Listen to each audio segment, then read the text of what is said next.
you're taking. I'm a Catholic too. 16 Okay, years the of Catholic Catholic Church schools here, anytime over right? this guy. But you're taking, Yeah, city funds right. to take a position affecting non-Catholics, and then exercising political control or attempting to, lobbying and doing things from the pulpit as may. But as I say, the Catholic Church is not the worst offender. It is the least of the problems. Problem is the majority of these nonprofits, even those not nonprofit landlords are providing nonprofit housing, they use city money to run a political machinery. And believe me, most of the people involved in these nonprofits do very well. Their salaries, They make good money. perks. My God, I Yeah, mean, yeah. my major in college, I went to UC Berkeley. My major was social welfare. Okay, when was studying social welfare, it's supposed to be doing good for people and charity and all of that stuff. But I look at the wages of these executive directors. I mean, they're like 300,000, 200,000, and their staff. It's incredible. You know, this is not a situation unique to San Francisco. It isn't a particular singular evil of San Francisco city government and politics.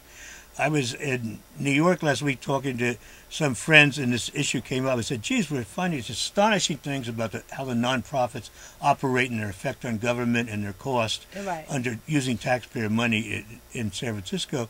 And a guy who's very familiar with New York politics was telling me, he says, yeah, he says, we've had the same situation here.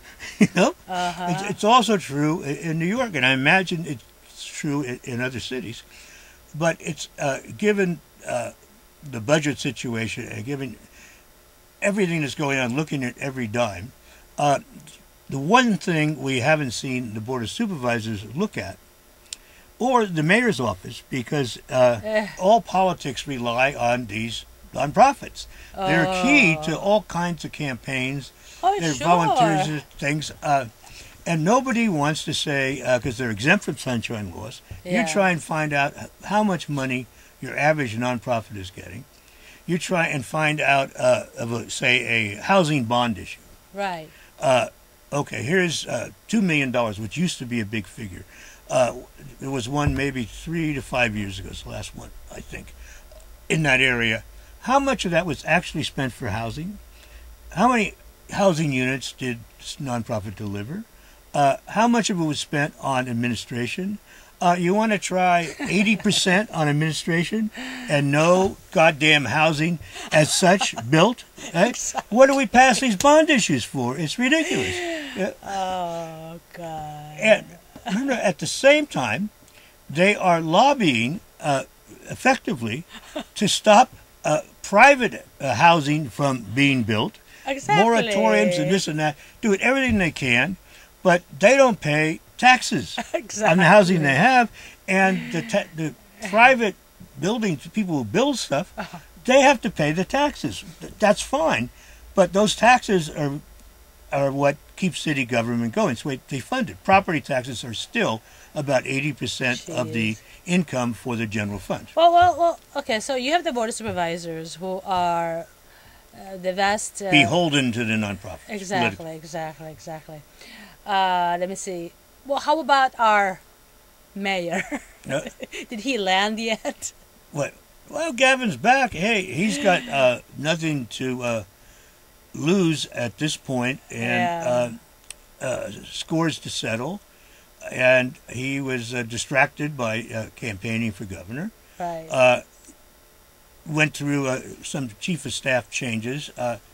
Generally did not have a lot of respect and a lot of criticism in the business community and a lot of the political world, as a guy was kind of aloof, delegated things. You couldn't get him on the phone, that sort of stuff. Yeah. One surprising thing may happen next year is that Gavin may pop back up as a real player in the scene and breaking some arms and doing something. So he goes out of office, this guy who actually accomplished something, cleaned up a few things, and I think that sense of this is what I should do is there. So I think we may see an entirely refreshed and new Gavin, much more active in breaking a few heads at City Hall that happened right? during his first term. Yeah. Oh, okay. Yeah. But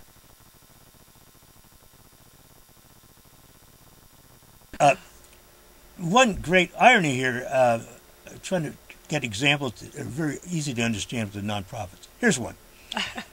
Chris Daly, when they were building that... he's termed out, right?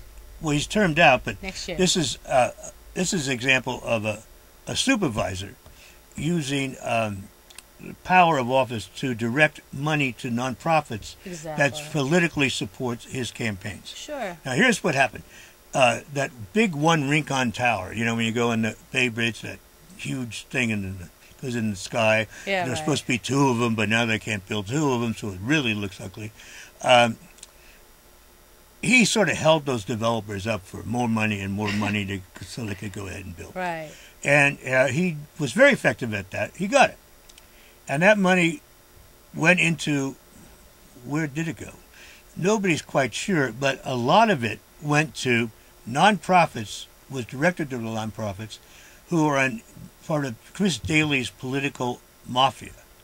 And I know directly of experiences in the last supervisorial campaign, last time Chris ran for re-election, right, of members of nonprofit housing organizations who are aligned with him politically, who went door to door in the mission, and people in subsidized housing and in nonprofit units there, and said, you're going to get out and vote for Chris Daly, and you're going to bring other people with you, and if you don't do that, we're going to make sure you vote.